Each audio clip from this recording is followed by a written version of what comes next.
എന്നെ അറിയാവുന്നവരോട് ഞാൻ പണ്ടേ പറഞ്ഞിട്ടുണ്ട്, narcotics is A dirty business.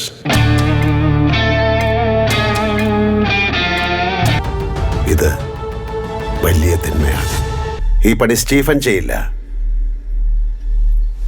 നീയും ചെയ്യില്ല.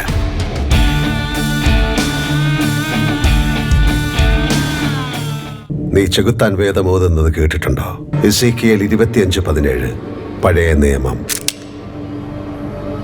കൊള്ളരുതാത്തവർ തങ്ങളുടെ സ്വാർത്ഥത കൊണ്ടും ക്രൂരതകൾ കൊണ്ടും നീതിമാന്മാരുടെ പാതയെ എല്ലാ വശങ്ങളിൽ നിന്നും ആക്രമിക്കുന്നു. ഈ അന്ധതയുടെ താഴ്വരയിൽ നിന്നും നീതിമാനെ കരകയറ്റുന്നവൻ അനുഗ്രഹീതനാകുന്നു.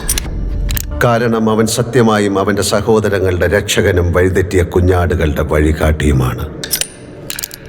അതിനാൽ എൻ്റെ സഹോദരങ്ങളെ വിഷം കുത്തി നശിപ്പിക്കാൻ തുനിയുന്നവർ ആരായാലും അവരുടെ മേൽ അശനിപാതം പോലെ ഞാൻ പ്രഹരമേൽപ്പിക്കും.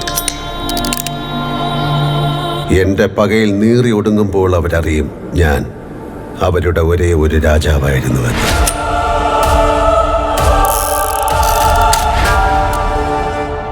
ഒരേ ഒരു രാജാവ്.